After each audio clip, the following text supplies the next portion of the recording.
Hi guys, இந்த வீடியோவில் நம்ம என்ன பார்க்க போகிறோம் அப்படின்னு பார்த்தீங்கன்னா 3ds மேக்ஸில் ஒரு அரே அப்படிங்கிற ஒரு கான்செப்ட் வந்து எல்லாருமே பார்த்துட்ருப்போம். அந்த அரே அப்படிங்கிற கான்செப்டில் 2 டைப் இருக்குது. லேட்டஸ்ட் வெர்ஷனில் வந்து அரே வச்சு நிறையா ஆப்ஷன்ஸ், அதாவது ஒரு ஈஸியான ஒரு மெத்தடில் நிறைய ஆப்ஜெக்ட் வந்து க்ரியேட் பண்ணிக்க முடியும். அந்தளவுக்கு பார்த்தீங்கன்னா அப்டேட்டட் வெர்ஷனில் எல்லாமே வந்துட்டு இருக்குது.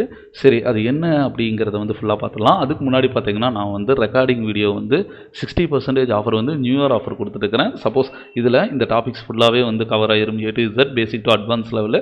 விருப்பம் இருக்கிறவங்க இந்த வாட்ஸ்அப் நம்பருக்கு வந்து கான்டாக்ட் பண்ணுங்கள். 3ds மேக்ஸ் லேர்ன் பண்ணுறவங்களுக்கு கண்டிப்பாக இது ஒரு பெரிய சப்போர்ட்டாக இருக்கும். வீடியோவில் ஃபுல் டாப்பிக்குமே பார்த்தீங்கன்னா இதில் வந்து கவர் பண்ணியிருப்பேன். ஓகே, இப்போ பார்த்தீங்கன்னா 3ds மேக்ஸில் அரே அப்படிங்கிற கான்செப்ட் வந்து 2 டைப்பில் வந்து நம்ம யூஸ் பண்ணுவோம். ஒன்று பார்த்தீங்கன்னா நார்மலாக வந்து ஏதாச்சும் ஒரு ஷேப் வந்து நம்ம இங்கே க்ரியேட் பண்ணுறேன்னு வச்சுக்கோங்க. இப்போ உதாரணத்துக்கு நான் ஒரு சிலிண்டர் ஒன்று எடுத்து இங்கே நான் போடுறேன் அப்படின்னா இந்த சிலிண்டரை நிறைய காப்பி எடுக்கணும். இப்போது இதை வந்து காப்பி எடுக்கணும்னா டிஃபால்ட்டாக ஷிஃப்ட் பிடிச்சி ட்ராக் பண்ணுவோம். ட்ராக் பண்ணாலும் என்ன ப்ராப்ளம் வரும்னா இங்கிருந்து நான் ஒரு 4 நம்பர்ஸ் கொடுக்குறேன். ஓகே, இப்போ இதுக்கான இடையில இருக்க கேப் வந்து இன்னும் கொஞ்சம் எக்ஸ்டெண்ட் பண்ணோன்னா என்னென்னா பிடிச்சி எக்ஸ்டெண்ட் பண்ண முடியுமா? அது பண்ணாலும் அலைன் வந்து கண்டிப்பாக இதாகாது. சரி, இதை ப்ராப்ளத்தை சால்வ் பண்ணுறதுக்கு தான் நம்ம இதே ஆப்ஜெக்டில் டூல் அப்படிங்கிறதுல அரே அப்படின்னு ஒன்று இருக்கும். இதை நீங்கள் கிளிக் பண்ணிங்கன்னா இந்த இடத்துல இன்க்ரிமெண்டல் டோட்டல்ஸ் அப்படிங்கிற லெஃப்ட் அண்ட் ரைட்டில் 2 ஆப்ஷன்ஸ் இருக்கும். இதில் move tool, rotate tool, scale tool நீங்கள் எது வேணாலும் யூஸ் பண்ணிக்கலாம். இப்போ மூவ் டூல் அப்படிங்கிற ஆப்ஷன் நான் போயிட்டேன்னா ஜஸ்ட் மூவ் டூல்னாலே மூவ் இங்கே இருக்குது பார்த்தீங்களா, இந்த ஏரோ இதைத்தான் நீங்கள் வந்து யூஸ் பண்ணிக்கணும். இதில் ஆனால் வந்து அண்டு அப்படிங்கிற ஒரு ஆப்ஷனை மட்டும் நீங்கள் யூஸ் பண்ணவே பண்ணாதீங்க. இப்போ எக்ஸ் டைரெக்ஷன் அப்படின்னா எக்ஸ் டைரெக்ஷனில் எவ்வளோ நான் வந்து ஒரு 6 இன்ச்சு கொடுத்துருக்கேன். ஆனால் இங்கே தெரியுதா? தெரியல. அது காரணம் என்னென்னா இங்கே ப்ரிவ்யூ அப்படின்னு ஒரு ஆப்ஷன் இருக்கும். ப்ரிவ்யூ நீங்கள் கிளிக் பண்ணால் மட்டும்தான் உங்களுக்கு இந்த இடத்துல ப்ரிவ்யூ பார்க்க முடியும். சரி, இதில் எவ்வளோ நம்பர்ஸ் வந்துருக்கு இங்கே பார்த்தீங்கன்னா தெரியும். கவுண்ட் அப்படிங்கிறது 10 அப்படின்னு இருக்குது. ஆக்சுவலாக இங்கே வந்து 1D அப்படிங்கிறது பார்த்தீங்கன்னா ஒரு டைமென்ஷன், 2Dனா 2 டைமென்ஷன், 3Dனா 3 டைமென்ஷன். X1Dனா எக்ஸில் நகரும், ஒயில் நகரும், இசட்டில் நகரும், அவ்வளோதான். எதுவே வந்து 2Dங்கிறது பார்த்தீங்கன்னா XY, YZ, XZ அந்த மாதிரி 2 டைமென்ஷனில் 2 டைரெக்ஷனில் நகரும். 3Dனா 3 டைரெக்ஷன்லையுமே வந்து நீங்கள் நகர்த்திக்க முடியும். ஓகேங்களா? சரி, இதோட டிஸ்டன்ஸை வந்து இன்க்ரீஸ் பண்ணணும் அப்படின்னா இந்த இடத்துல நான் எக்ஸை வந்து இன்னும் கொஞ்சமே இன்க்ரீஸ் பண்ணுறேன். நான் எவ்வளோ வேணாலும் முன்ன பின்ன என்னோட டிஸ்டன்ஸை நகர்த்திக்க முடியும். அது ஒரு ப்ளஸ்ஸு. இப்போ எனக்கு காப்பி வேண்டாம் ப்ரோ, இன்ஸ்டண்ட்டில் இருக்குது. ஏன்னா ஒன்று சேஞ்ச் பண்ணால் இன்னொன்று சேஞ்ச் ஆகும். காப்பி வேணாலும் காப்பி கொடுத்துக்கலாம், இன்ஸ்டன்ட் ரெஃபரன்ஸ் நீங்கள் எது வேணாலும் பண்ணிக்கலாம். இதுவே எனக்கு ரொட்டேட் பண்ணனாலும் கூட ரொட்டேட் இங்கே இருக்குது. ஆனால் இன்க்ரிமெண்டல்லையே ஒர்க் பண்ணலாம்ல, இன்க்ரிமெண்டல்லையே ஒர்க் பண்ணலாம். பட் நான் வந்து டோட்டல் வந்து கொஞ்சம் நல்லாயிருக்கும். அந்த மைன்யூட்டாக இருக்கிற ஒர்க்கையுமே வந்து டீட்டெயிலாக உங்களுக்கு முடிச்சு கொடுங்க. எக்ஸ் டைரெக்ஷனில் ரொட்டேட் ஆகணுமா அப்படிங்கிறது இப்போ பார்த்தீங்கன்னா தெரியும். இந்த டைரெக்ஷனில் தான்.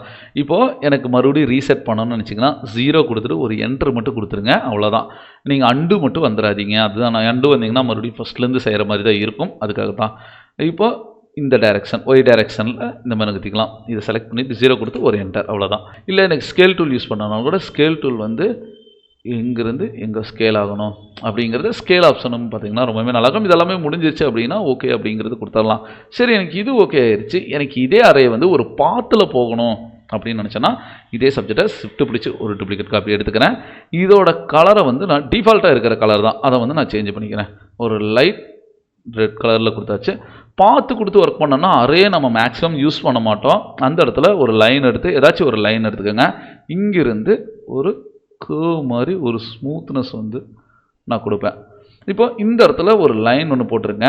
இந்த லைனில் இந்த சப்ஜெக்ட் வந்து மூவ் ஆகணும் அப்படின்னா சப்ஜெக்டை செலக்ட் பண்ணிவிட்டு அதே இந்த டூல்ஸ் அப்படிங்கிறதுல அலைன் அப்படிங்கிறதுல பார்த்தீங்கன்னா ஸ்பேசிங் டூல் அப்படின்னு ஒன்று இருக்குது. இந்த ஆப்ஷனை கிளிக் பண்ணிட்டீங்கன்னா நம்மளோட இதில் பிக் பாத் அப்படிங்கிறது ஒன்று கிளிக் பண்ணிவிட்டு, ஏன்னா நான் ஆப்ஜெக்டை செலக்ட் பண்ணியிருக்கேன் அப்படின்னா வந்து பார்த்தை தான் பிக் பண்ணணும். ஒரு கிளிக் மட்டும் பண்ணுறேன்.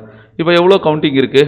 3 இருக்குது. இதை நான் இன்க்ரீஸ் பண்ணேன்னா அந்த பாத்துலேயே வந்து நம்ம இது போகலாம். அப்படின்னா என்ன பண்ணணும்னா ஸ்பேசிங்கிறதுல வந்து நீங்கள் ஆல்ரெடி ஒரு பாத்து போட்டுறணும். அந்த பாத்தை வந்து இப்போ ஃபாலோ அந்த பாத்துலேயே போகணுமா, எஜ்ஜிலேருந்து போகணுமா, அந்த மாதிரி ஆப்ஷன்ஸ், இல்லை சென்டர்லேருந்து வரணுமா, எல்லாத்தையுமே வந்து கால்குலேட் பண்ணிக்கலாம். இதுலேயும் காப்பி, இன்ஸ்டன்ட்டு இந்த மாதிரி ஆப்ஷன்ஸ் இருக்குது. ஓகே கொடுத்துட்டிங்கன்னா அப்ளை அப்படின்னு கொடுத்துட்டு கேன்சல் கொடுத்துட்டிங்கன்னா போதும், அப்ளை ஆயிரும். இதில் இன்னொரு ப்ராப்ளம் இருக்குது. இப்போ இந்த பாத்தை நான் லைட்டாக நகர்த்துறேன். ப்ராப்ளம்னு சொல்ல முடியாது, இதோட ஆப்ஷன்ஸ் அவ்வளோதான். இப்போ இந்த பாத்தை செலக்ட் பண்ணிவிட்டு பாத்தில் ஏதாச்சும் ஒரு வெட்டெக்ஸ் செலக்ட் பண்ணுறேன். இப்போ இந்த வெட்டெக்ஸை நான் நகர்த்துறேன்னு நினச்சிக்கோங்க. என்ன ஆகுது?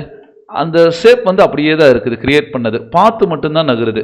இது வந்து எல்லா இடத்துலையுமே யூஸ் பண்ண முடியுமான்னு கேட்டிங்கன்னா நம்ம பார்த்தை ஃபிக்ஸ் பண்ணால் மட்டும்தான் இந்த இடத்துல அழகாக யூஸ் பண்ணிக்க முடியும். இதே இதில் நான் இன்னொரு பாத்து கிரியேட் பண்ணிக்கிறேன். இங்கிருந்து ஓகே, இந்த லைன் வந்து இங்கே கிரியேட் பண்ணியிருக்கேன். இங்கிருந்து இன்னொரு சப்ஜெக்ட் போட்டுடலாம்.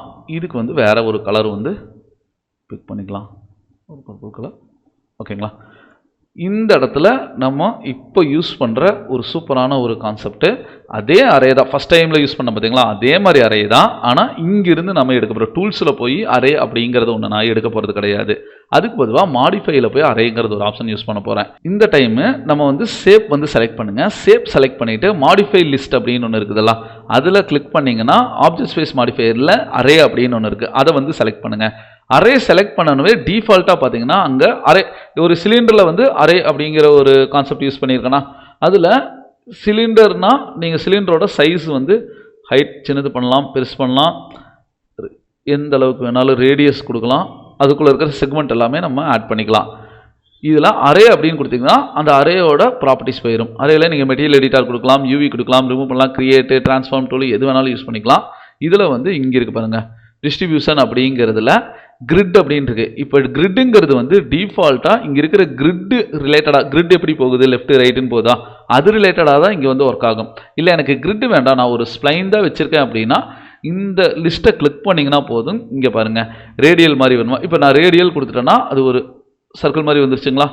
அதுவே வந்து சர்ஃபேஸ் அப்படிங்கிறதா நீங்கள் ஏதாச்சும் ஒரு சர்ஃபேஸ் பிக் பண்ணியிருந்தீங்க. இப்போ ஒரு மவுண்டன் மாதிரி ஒரு சர்ஃபேஸ் பிக் பண்ணியிருக்கேன், இல்லை ஒரு பாக்ஸ் ஏதாச்சும் வச்சுருக்கேன்னா பாக்ஸில் லெஃப்ட் ரைட்டு எல்லா டைரெக்ஷன்லையுமே வந்து அந்த பாலிகான் இருக்கும், அது ரிலேட்டடாக போகும்.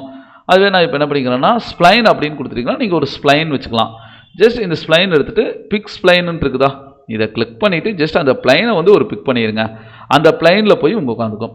இப்போ டிஃபால்ட்டாக எவ்வளோ அந்த பிளைனில் இருக்குது, 5 கவுண்டிங் மட்டும்தான் இருக்குது எக்ஸ் டைரெக்ஷனில். இப்போ இங்கேருந்து நான் இன்க்ரீஸ் பண்ணேன்னா ஸ்பேசிங் மாதிரியே அழகாக க்ரியேட் பண்ணிட்டோமா, இந்த மாதிரி வந்து நீங்கள் க்ரியேட் பண்ணிக்கலாம். அது சென்டர்லேருந்து தான் வரும். இதிலிருந்து உங்களுக்கு சென்டராக இந்த மாதிரி ஆப்ஷன்ஸ் எல்லாமே இருக்குது. ஒவ்வொன்றும் நம்ம க்ரியேட் பண்ணுறதை பொறுத்து அந்த டிஸ்டன்ஸ் இருக்குது பாருங்கள். இந்த மாதிரியும் வந்து பண்ணிக்க முடியும். ஃபுல்லாகவே போகணுன்ட்டு கிடையாது, ஒரு ரேஞ்சுக்கு மட்டும் அனிமேஷன் கொடுக்கலாம். இப்போ இங்கே இருக்குது அப்படியே ஒரு இப்போ பாருங்கள் ஃபுல்லாகவே ஒரே இது இருக்கா, ஒரு அனிமேஷன் கொடுக்குற மாதிரி இருந்தாலும் இப்படியே இப்படி போய் எண்ட் ஆகிற 100%னா உங்களுக்கு ஃபிட்டாக உங்களுக்கு எண்ட் ஆயிரும். இங்கேருந்து எவ்வளோ கவுண்டிங் 41 வச்சுருக்கோன்னா 41 வந்து எண்ட் ஆயிரும். இப்போ 50 வைக்கணும்னா 50 வந்து உங்களுக்கு எண்ட் ஆயிரும். இது வந்து ஓகே தான், இது வந்து நம்மளுக்கு பிரச்சனை கிடையாது. இதுக்கப்புறம் பாத்தை வந்து நான் செலக்ட் பண்ணுறேன். இப்போ பாத்தை நான் இந்த சைடு நகர்த்தினாலும் அந்த சைடு நகர்த்தினாலும் பார்த்து நகரும். இப்போ எனக்கு இந்த ஷேப்பை சேஞ்ச் பண்ணோன்னா நார்மலாக அந்த சிலிண்டரை செலக்ட் பண்ணும்போது சிலிண்டரில் அரே அந்த ஆப்ஷன் இருக்கா, நீங்கள் ஜூம் பண்ணிவிட்டு அந்த பாத்தை செலக்ட் பண்ணிங்கன்னா லைன் வந்து செலக்ட் ஆயிரும். பாத்தில் வெட்டெக்ஸு, செக்மெண்ட்டு, ஸ்ப்ளைன் அப்படின்னு 3 ஆப்ஷன் இருக்குது. இப்போ வெட்டெக்ஸை செலக்ட் பண்ணிவிட்டு இங்கே இருக்கிற வெட்டெக்ஸை நான் மூவ் பண்ணுறேன். மூவ் பண்ணும்போது என்ன ஆகுதுன்னு பார்த்தீங்களா, உங்களுக்கு டோட்டலாக அந்த வெட்டெக்ஸ் பாயிண்ட்டை பேஸ் பண்ணி நம்மளுக்கு அந்த லைனே சேஞ்ச் ஆகும். இப்போ எனக்கு கொஞ்சம் ஸ்மூத்தாக வேறு ஏதாச்சும் கொண்டு போகணும். இப்போ எனக்கு இந்த இதே வேண்டாம் அப்படின்னா டெலிட் பண்ணிங்கன்னா போதும், அது வந்து ஃபுல் கவுண்டிங்குமே நம்மளுக்கு டெலிட் ஆகிரும். ஓகேங்களா? இப்போ இந்த வெட்டெக்ஸை பிடிச்சி நான் இங்கே மூவ் பண்ணுறேன்.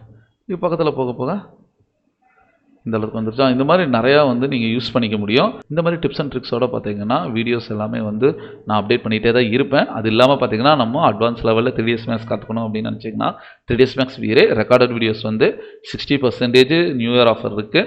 நான் அப்லோட் பண்ணுற வீடியோ ஃபர்தராக உங்களுக்கு நோட்டிஃபிகேஷன் வரணும்னா நம்ம சேனலை சப்ஸ்கிரைப் பண்ணி ஆல் நோட்டிஃபிகேஷன் ஐக்கான எனேபிள் பண்ணுங்கள். வாழ்க தமிழ்.